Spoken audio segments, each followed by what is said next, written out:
Hello, everybody, and welcome into the Take the North podcast, along with Dan Wiederer of the Chicago Tribune. I am Mark Grote of Chicago Sports Radio 670 The Score. Dan and I cover the Chicago Bears every single day. If they're practicing, we are at the practice. If there is training camp, we're at training camp. If there's a game, we're at the game. If there is a combine, we are at the combine. That's a place that Dan and I will be next week, all week, reporting all the hot topics of the Bears. We'll break some of that down. Obviously, a lot of draft talk will happen at the combine, so we'll get into some of that today. But first of all, I just want to say hello to my podcast partner of Take the North, Dan Wiederer. Hello, Weedsy. How are you, my friend? Hi, Grote. Long time no see. I guess it was just about 42 hours ago or so that we were in studio at the Score doing a Take the North on somebody else's show. Yeah, basically. We did. Yeah, for people who dig the content that Dan and I attempt to bring you guys 3 or 4 times a week. If you'd like to go back on the Odyssey app on 670 The Score, Dan and I did, 4 hours on Monday. I guess that would have been President's Day. Sure so was. We were on 2 to 6 in the afternoon show. We were in for Spiegel and Holmes. So you can go back and easily find that. And there's lots and lots of Bears talk and all sorts of silliness that Dan and I were able to pull off for about 4 hours. So if you want to see a slightly, trust me, there's plenty of Bears content in that 4 hours, but a slightly different version of Dan and I, check out that 4-hour show. I'm going to give a little apology for myself here today because I'm getting over a cold and I sound disgusting and it's driving me crazy. And I've got like the sniffles and it feels like, you tell me if this is your experience, it feels like the whole world has been sick in the last like 3 or 4 weeks. Like everyone you run across is like, oh yeah, I just had that. Or, oh yeah, my whole family's going through it. It's just like, it feels like a weird time where literally everyone in your orbit is dealing with something. Well, what I've noticed is, Dan, I don't think that that's the case. I'm going to say you're wrong on that. Damn. Because, what it is this. When one is sick, they always find other people who have been sick. So here's the standard answer, because I was sick recently too. And what everybody said to me is, oh, yeah, something's going around. So 100% of the time, there's something going around. No, but this is real. I'm telling you, this is real right now. It's all going around. I had a sick kid home from school on Tuesday. Had to deal with that. And it's all rolling around. But this is my apology because I know I sound disclaimer like I'm talking in a tin can or something. Hey, man, and I'll probably sniffle a few times. And it's going to be something we fight through. Your information and content is so good that it would take a way worse voice for you to have to be excused from this podcast. But we are here. We are here on the Take the North podcast. It is mock draft season. As you can see, you're watching on YouTube right now. If you're watching on video, you can see the banner. It's mock draft season. And when I say that, it hasn't just begun. I mean, a lot of these guys, the real mock drafters, are into their second and third drafts of this. And one of the guys that I think you and I both respect, I think he's universally respected, is Daniel Jeremiah of the NFL Network. Of course, the Bears, by the way, they choose right now, they will be choosing 10th overall in the first round, which is kind of a shock to the system after the first picks in the last couple of years. They have I'll just run through it here, Dan. 2 second-round picks right now, a third, a fifth, a sixth, and 2 sevenths. Daniel Jeremiah, Dan, at number 10, drum roll please. Love it. Has the Bears going, because there's really 2 different directions that you should go in this draft, defensive line or offensive line. He is going offensive line. Daniel Jeremiah has Kelvin Banks Jr. out of Texas, a tackle for the Bears with the number 10 overall pick. I'm not necessarily expecting you, Dan, to break down Kelvin Banks' game at this point, but what do you think of the Bears going O-line and that product too, if you got something on him as well? Yeah, there's a couple things here to unpack. The first one being that this is going to be a less sexy pre-draft process for those of us that got really enamored covering quarterback prospects, in recent years. Now all of a sudden you're trying to figure out what do good offensive tackles look like, what does good interior line play look like in the college game. And so obviously we know that the Bears are in the process of overhauling their offensive line. They are going to focus on that and prioritize that both in free agency first and then the draft. And Kelvin Banks is a guy that could lock things down at left tackle for you. A guy out of Texas is really sturdy, really highly thought of, and certainly would be an understandable pick at number 10. There's going to be some names that you hear over time. Booker from Alabama as an interior guy, as a player that I think that you are going to hear a lot as an option for the Bears if they don't make huge splashes in free agency on the interior line. And we'll get into that in a little bit with a top target there. Look, like I'm with you. Like, you can be right at number 10 in a number of different areas. Offensive line, certainly one of them. Defensive line, certainly one of them. And so we're going to have to keep our eyes on this. And I think next week's a great time for us to get in the combine, get in that space, talk to people around the league, talk to the prospects themselves, and start to formulate what will be our big board when we get into April, when me and you, Grote, we just break it all down to the point where we've got the pick circled by the time the Bears make it. Oh, man, where are we going to store our big board? Is that going to be at the Score? Do we need a neutral site? Do we go in Studs' basement? Like, where is our war room, so to speak? Is there a question? Because you don't want it to be like heavily trafficked. You don't want other people getting the info, right? No. Like, so that's a really, really good question on where we'll store that. Let's have a pretty big brainstorming meeting on that over the weekend. Yeah, no, we will. Mark that one down really quickly. I'm not going to read like 8 pages here on Kelvin Banks Jr., but just for the heck of it, here is a paragraph, the overview from NFL.com, where essentially, we are pulling from here right now with Daniel Jeremiah.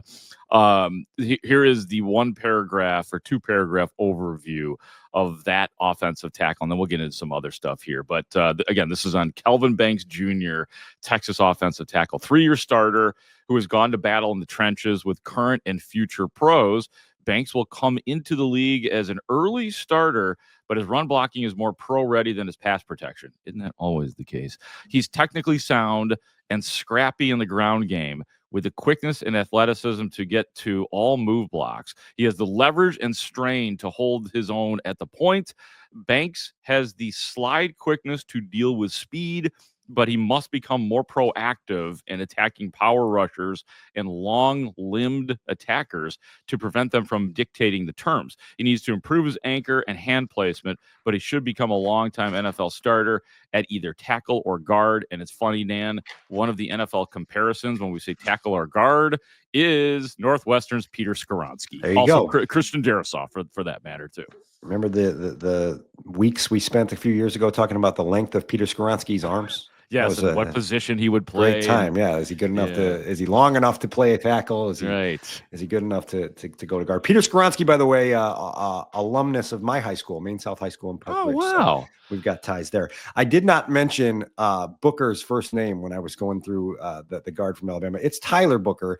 The reason I didn't mention his first name is because I was thinking Trevor Booker. Trevor Booker was a power forward at Clemson during my time covering college basketball in the ACC. He spent about 9 or 10 years in the NBA, and I was like about to say Trevor Booker, and I'm like, nope, that's the dude that would just go down on the low block and get you 11 rebounds and 18 points if you're a Clemson Tiger fan. But it's Tyler Booker, and that's a name that's going to be on our radar for the next 9 weeks here in Chicago.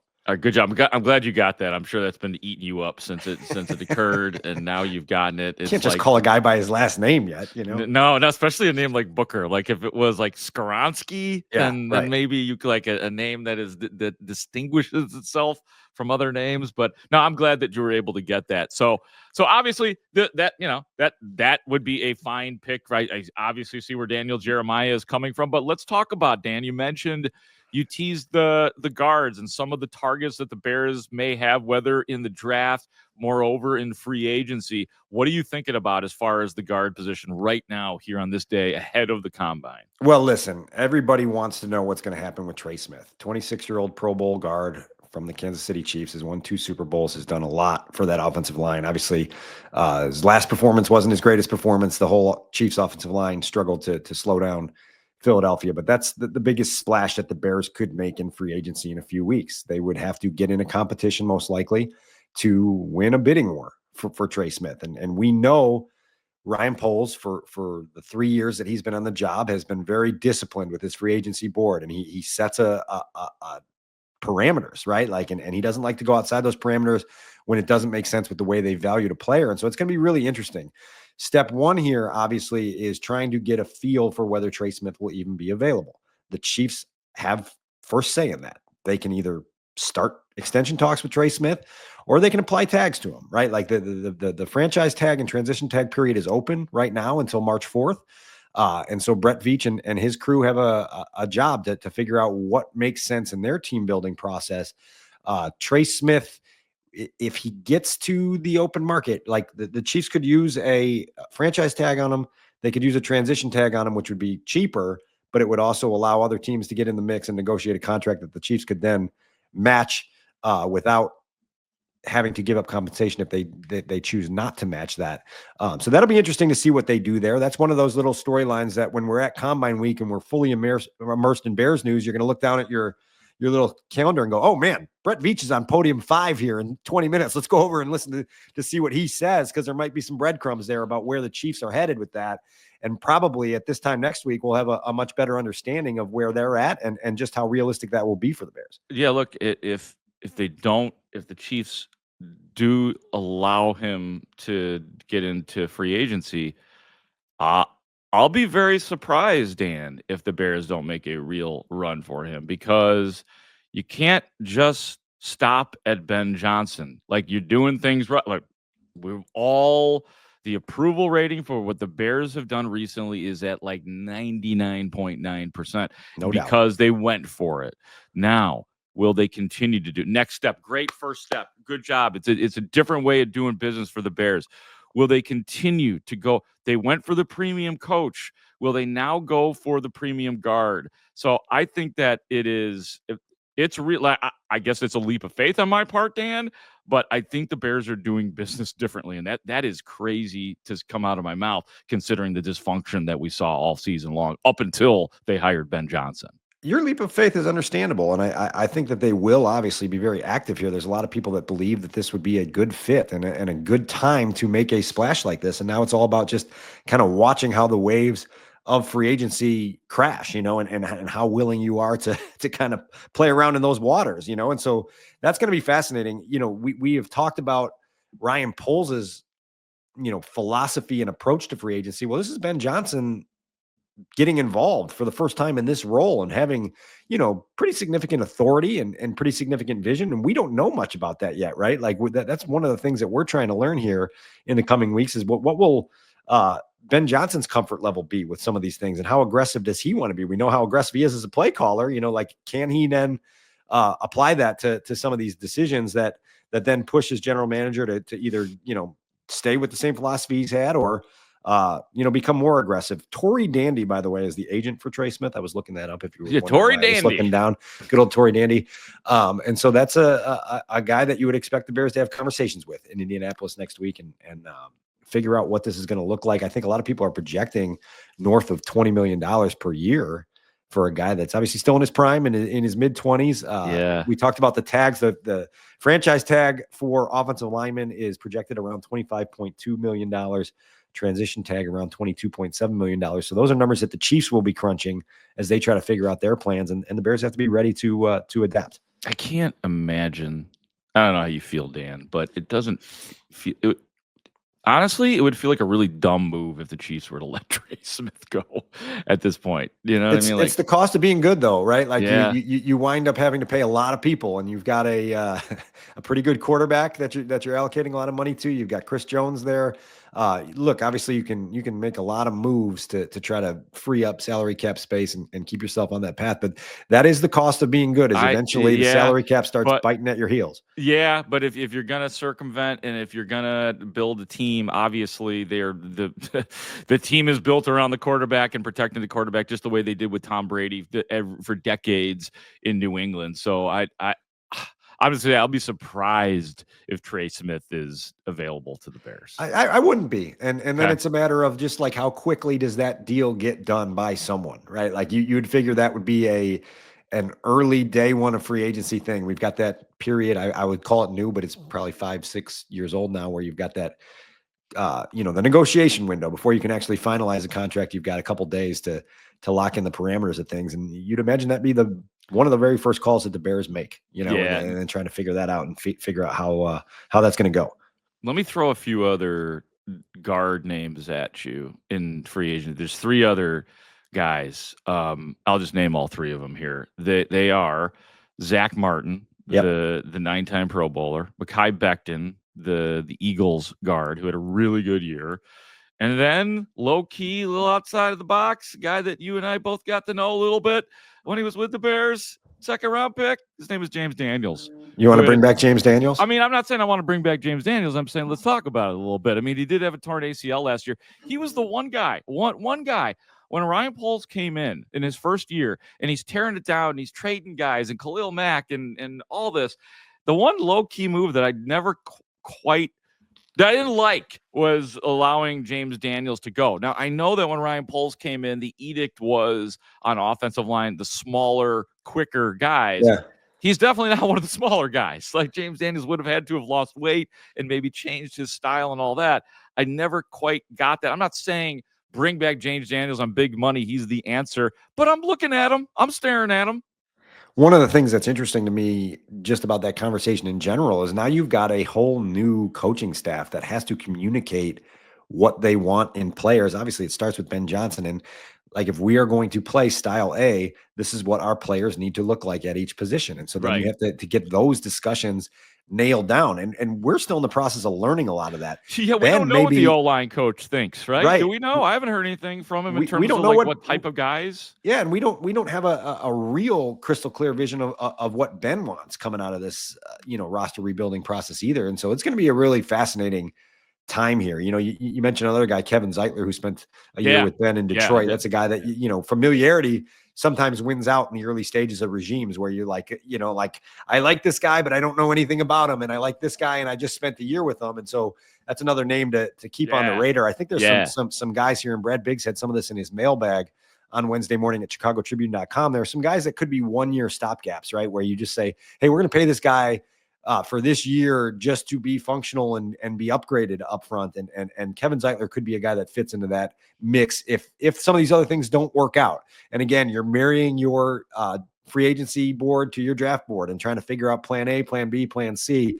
Going to be really interesting in the weeks ahead to see this. Again, this is a lot of offensive line talk. And so those who are regulars to the pod, get ready for this because this is like the next nine weeks of our life where we're going to be in the trenches a lot. We're working for you. Trust me. We're working for you. We are learning as well. All right. I have it down as Wiederer loves Zeitler, hates James Daniels.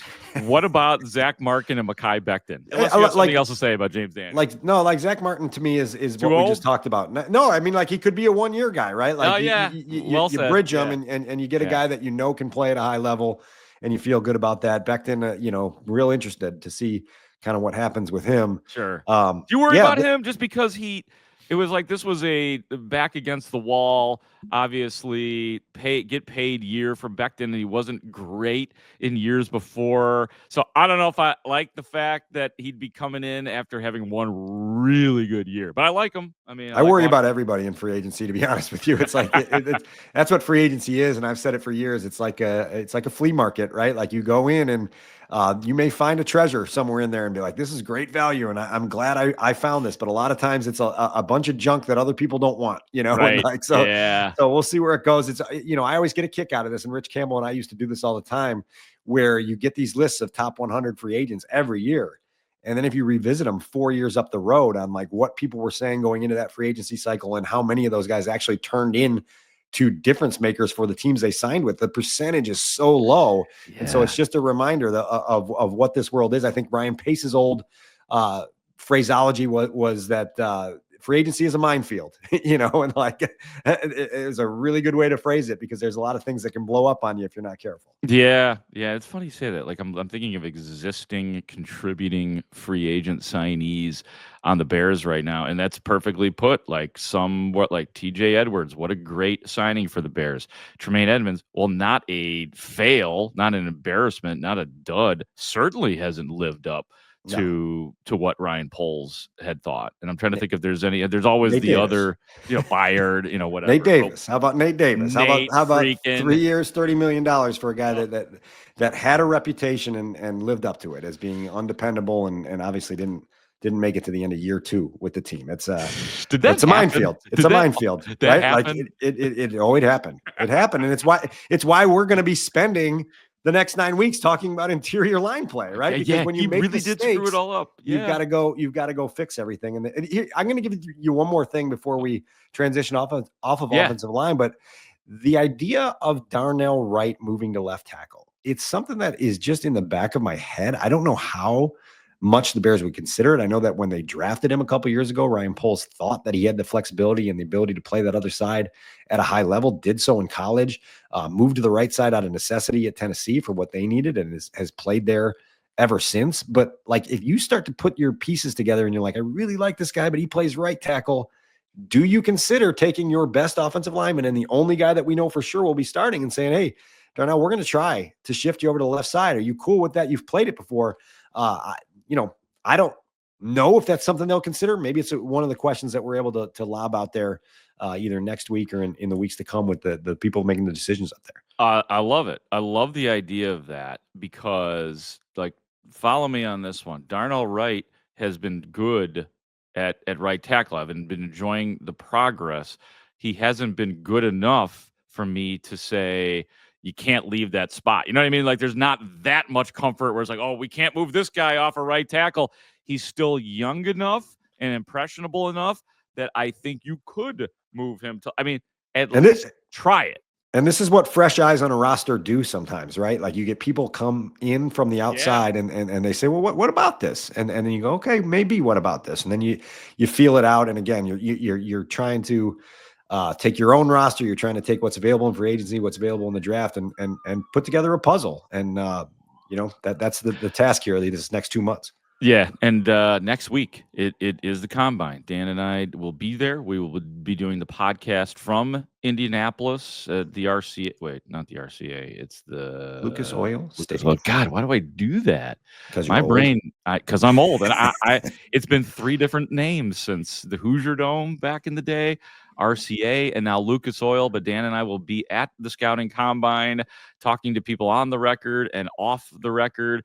It's kind of a rush of an event. I don't know if people care going behind the scenes. It's a lot of work. It's a lot of walking. It's a lot of hustling, and it's a lot of information to process. Late nights, early mornings, a lot of work, a lot of networking, a lot of conversation with the recorders off. It's a fun week for sure. It's increasingly exhausting the older you get. That's something I've learned now, approaching my late 40s. Yeah, you're no spring chicken yourself, Wiederer. I don't have the gas in the tank that I had when I was in my mid 30s of being able to seriously, stay out late and rebound. People love steps.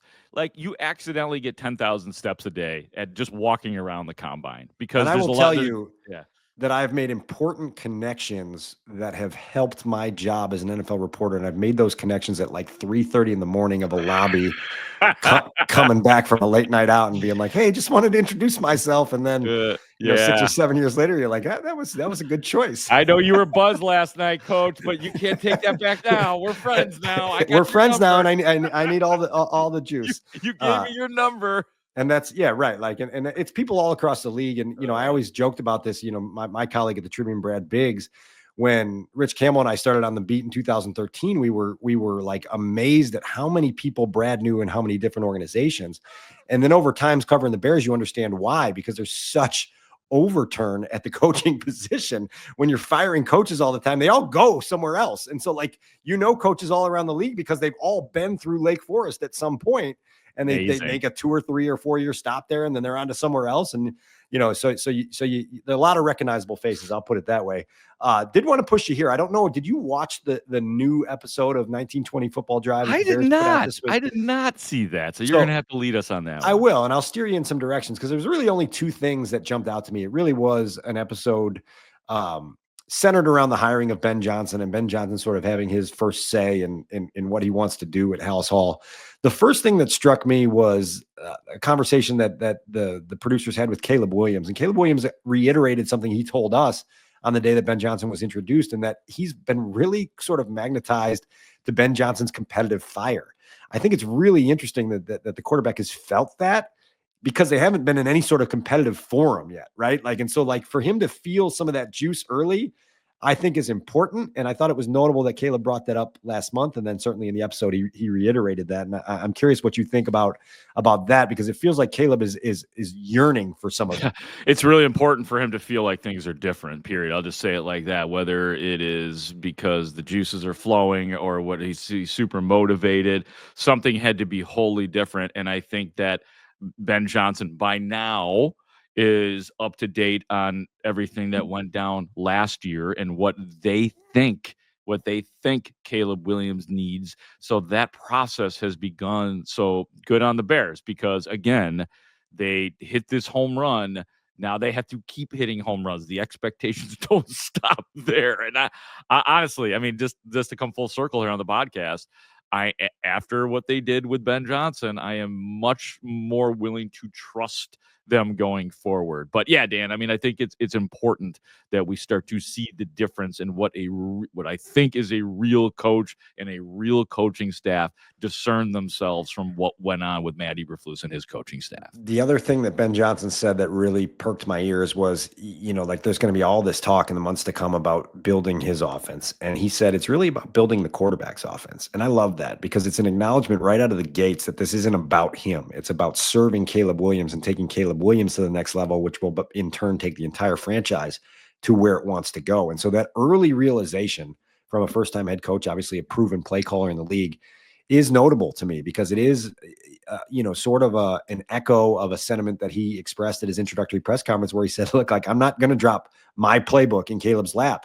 We're going to get together and we're going to build a new playbook. I think he said, build it from the studs, right, Grote, on the introductory press conference. And so you and I talked about this the other day. There is a process here of those two guys getting on the same page, of getting in a room together, of watching tape together, of understanding what fits, and what brings out Caleb's greatest strengths. And that process is going to be tedious. It's going to be demanding, and it's going to be long, but it's going to start with a realization from the head coach that nothing matters if I can't get the best out of my quarterback. And in order to get the best out of my quarterback, I need to build him an offense. Right. And if the quarterback is really good, then some of these spots that we're talking about are not nearly as important. But we're a long way from that.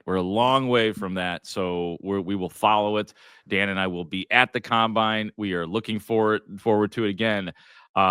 Listen to the podcast. Check out the podcast on any of the places you get your pods. Like I said, Dan and I did a show on The Score on Monday. If you want to check out 4 hours of that, if you got some extra time to kill, we appreciate that. Dan, anything else before we get out of here? I feel like we've covered it all pretty well here ahead of the Combine. I'm going to review the film on YouTube after this episode, because I think I did a really good job of using my mute button on this episode to muffle the sniffles. Yeah, just a lot of studs can do a montage of me hitting off on. See, now you're struggling. No, I was just trying to show you how quick I could be there. Oh, yeah, right. I was able to block out the sniffles there, and like, so you're getting to be a pro in front of the mic, crazy. My man. I think it was crazy. Honestly, I think it was the 4 hours that we did on The Score together, because you got to be on your game. I mean, that's live and local and all that kind of. It's not that this isn't, but that's all I had for you. What a parting shot that is, right? Yeah, there. No, that was great, Dan. Praising myself for not grossing the audience out. Get better, my friend. He is the one and only Dan Wiederer from the Chicago Tribune, and a frequent Score contributor as well. Our executive producer is Adam Sidzinski. My name is Mark Grote. Thank you all for listening and watching the Take the North podcast. We appreciate it. Great talk. See you out there.